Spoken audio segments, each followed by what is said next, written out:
Nah, untuk EEPROM sendiri nanti penggunaannya kalau misalkan di Arduino sama di board lain itu agak sedikit berbeda ya. Kayak di Arduino dia mungkin akan gunakan EEPROM bawaan Arduino kan. Tapi kalau kita sudah menggunakan board lain kayak ESP8266 ataupun ESP3 itu nanti secara konfigurasi ya ada yang berbeda sedikit sih dari cara penggunaannya gitu. Karena library yang digunakan tentu saja berbeda ya. Kalau kita pakai Arduino kan itu kan ke AVR nantinya ke Atmel ya. Kalau ESP kan berarti ya ngikutin dari ESP-nya gitu. Nah biasanya konfigurasinya sedikit berbeda. Bedanya dikit sih. Kalau di Arduino itu tinggal langsung aja gitu ya. EEPROM kalau di ESP itu ada namanya EEPROM begin ya untuk menentukan berapa jumlah memori yang harus dimasukkan gitu. Nanti mungkin paling enak kalau saya langsung jelaskan lewat coding ya.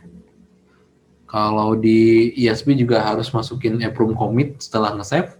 Kalau di Arduino tidak perlu sih, tinggal kalau mau nge-save masih aja pakai misalkan EEPROM write gitu atau EEPROM put. Nah, kalau misalkan di ESP itu harus setelah EEPROM write itu harus ditambahkan EEPROM commit gitu di bagian ininya. Ini awal mulanya kita include dulu ya, include EEPROM.h. Oke. Ini saya pakai ini biar langsung nyari ke ini ya, ke internal gitu yang ada di library.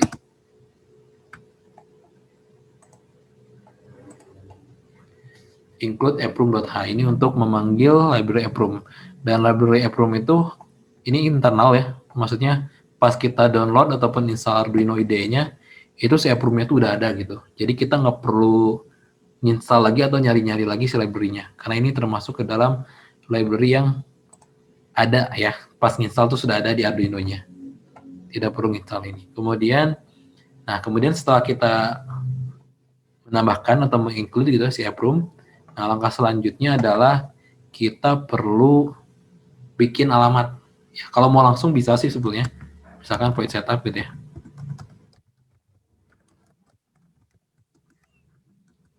Kemudian void loop. Kalau mau langsung misalkan mau langsung nge-save gitu ya.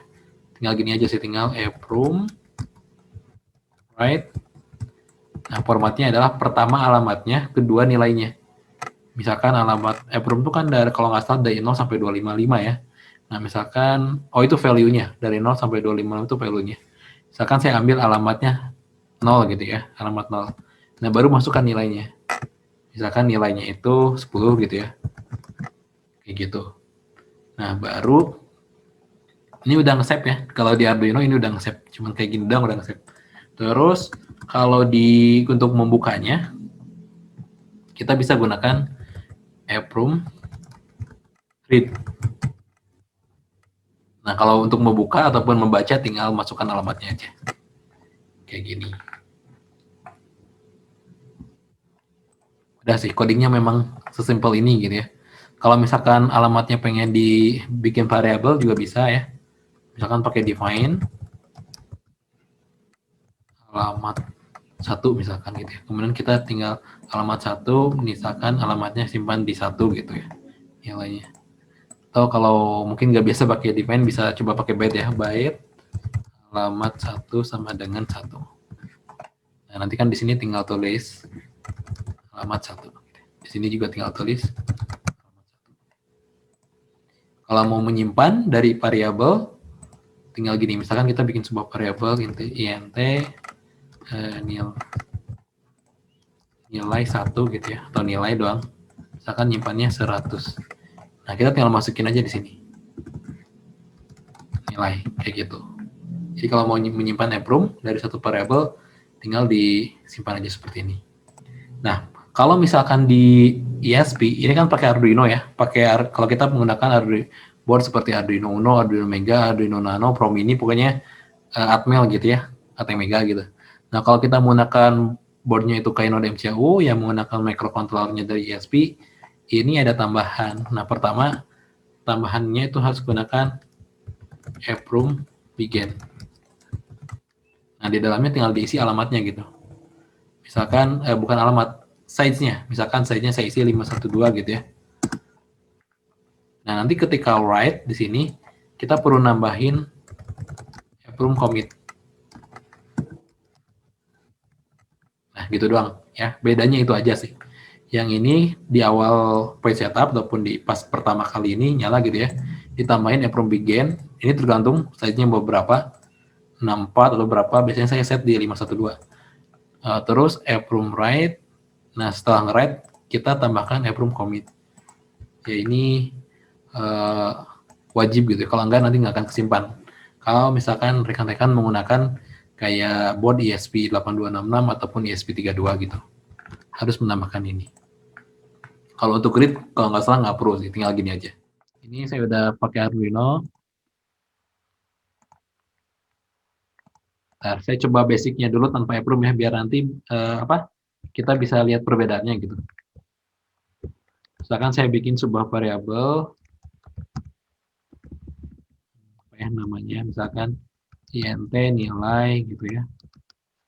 Misalkan variabelnya kosong gitu ya, sama dengan 0 ya, kasih nilai 0, void setup, serial begin 600, kemudian si nilainya saya kasih 100 gitu ya. Nah, terus saya coba print nilainya.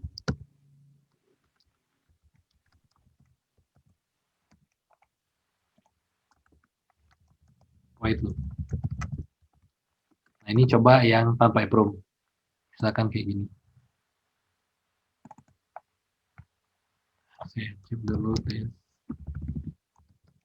latihan approve. Ini coba pakai Arduino Uno dulu biar agak cepet nguploadnya. Oke, sebentar ini agak lama. Ya, kalau ini sambil saya lihat dokumentasi ini aja ya. Dokumentasi approve di Arduino. Soalnya kalau saya biasanya nyari sesuatu, kalau di Arduino masih ada ke Arduino, tapi kalau di Arduino udah nggak ada, nyari ke Stack Overflow. Kalau di Stack Overflow stuck gitu, masih stuck, baru tanya ke komunitas. Bentar. Nah, ini tuh approve tuh ada fungsinya, itu ada library ya. Ini fungsinya ada beberapa, kayak ada approve clear, approve read, approve write, approve sersi, approve get, approve iteration, approve put, dan approve update. Nah, bedanya approve update dengan approve write ini kan yang sering dipakai ya. Kalau approve write itu ditulis walaupun nilai yang disimpannya itu masih sama. Kalau approve update itu dia menulis ketika si nilainya itu berubah gitu ya. Jadi ketika store value read from A0 ya ke approve, ditulis hanya ketika si nilainya itu berbeda ya. Jadi misalkan yang disimpan pertama nilai 0, nah kalau nilainya masih 0, nggak akan disimpan gitu. Baru kalau nilainya udah berubah jadi 1, 2, baru dia disimpan gitu. Nah, ini jauh lebih bisa bikin Arduino lebih awet ya, karena dia nggak akan menyimpan kalau nilainya nggak berubah gitu. Kalau write ya dia cuma nyimpan aja sih, dia nyimpan mau nilainya berubah atau nggak berubah, dia tetap akan simpan.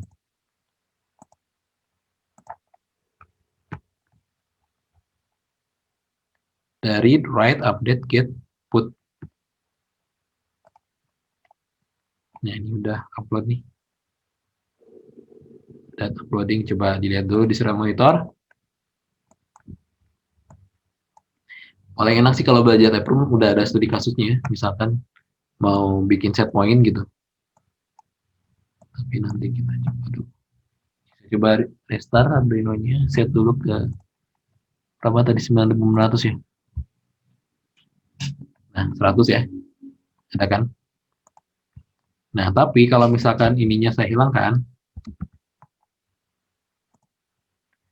dia nggak akan nyimpan lagi kalau misalkan udah di reset atau ada upload ulang. Karena in library itu kan penyimpanannya kalau di komputer itu kayak di RAM lah, penyimpanan sementara gitu, hanya selama si Arduino-nya itu berjalan, disimpan gitu sama library, tapi tidak menyimpan jangka panjang gitu. Dalam artian nggak kayak hard disk lah kalau di komputer. Kalau hard disk kan kita nyimpan file di satu tempat, pas kita reset atau restart komputer dibuka lagi tetap masih ada. Tapi kalau di RAM kan nggak seperti itu. Nah, library ini, variabel ini sama dengan RAM ya, RAM. Jadi dia hanya menyimpan sementara atau selama si alatnya jalan gitu. Tapi kalau udah nge-reset nggak akan ada gitu, karena dia hanya menyimpan sementara. nilainya 0 lagi kan ya. Pas saya save nilainya 0 lagi. Nggak jadi 100. Nah, sekarang Ajang, itu datanya berapa besar yang bisa disimpan itu? di approve ya. Maksimum. Ya. Kalau setahu saya itu tergantung memori dari Arduino-nya sih. Oh Karena ini gitu. kan di sini ada, Kalau Uno, kalau Uno itu saya belum, kita bisa lihat dari bawah ya. Ini yang global variable menggunakan 188 byte 9% tuh. Yang tadi kan saya pakai ini, INT nilai, hmm. ini aja udah 9% nih. Oh gitu. Nah, jadi kalau Satu aja itu segitu ya. kalau makin apa, makin banyak mungkin akan nambah gitu ya. Ini kan memori ya 9% tuh. Kalau yang atas ini penyimpanan ya, 5% penyimpanan. Beda itu dia ya. Yang atas itu ini penyimpanan program ya, atau penyimpanan sketchnya, ini 5%. Maksimumnya ini 3256 byte, 32 KB lah ya. Terus kalau memorinya, ini yang digunakan 188 byte, lebih kecil sih memori itu tuh cuman 2 KB kalau nggak salah, berapa KB gitu, kecil sih. 2 KB kalau nggak Itu salah. yang bagian kanannya tadi itu ada jumlah memorinya kan? 1000 berapa tadi itu? Oh ya, ini Dua, ya 188 itu dia byte. ya. Ya 2 KB berarti. Oh ya, 2 KB berarti. 2 Oke. KB. Nah, untuk implementasi EEPROM ya, saya coba tambahkan EEPROM. Sorry. Include dulu ya, include EEPROM.h. Alamatnya nggak akan saya deklarasikan dulu ya. Nah, di sini kan ini nilai udah disimpan gitu ya. Nah, kita coba write EEPROM, write alamatnya misalkan saya gunakan alamat 1 gitu ya. Terus nilai. Nah, nilainya saya simpan di sini. Oke, saya coba upload gitu ya. Oke, nah ini udah. Ini masih ada 100 ya nilainya. Nah, sekarang coba yang ini saya hilangkan.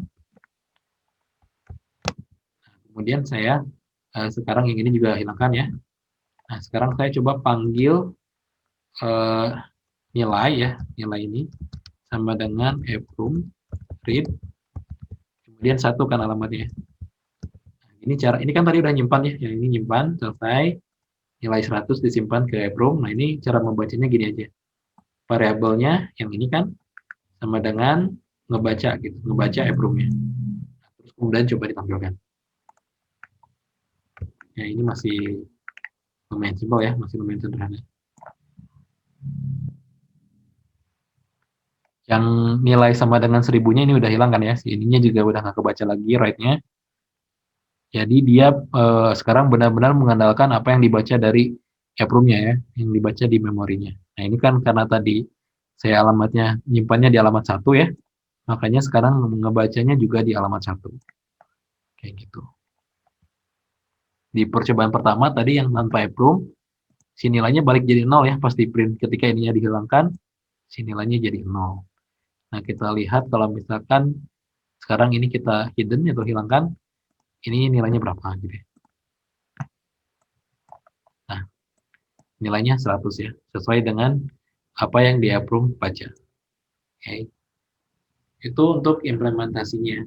Ya, kalau untuk ini ya, tinggal gini doang, ini buat nulis, yang ini buat baca.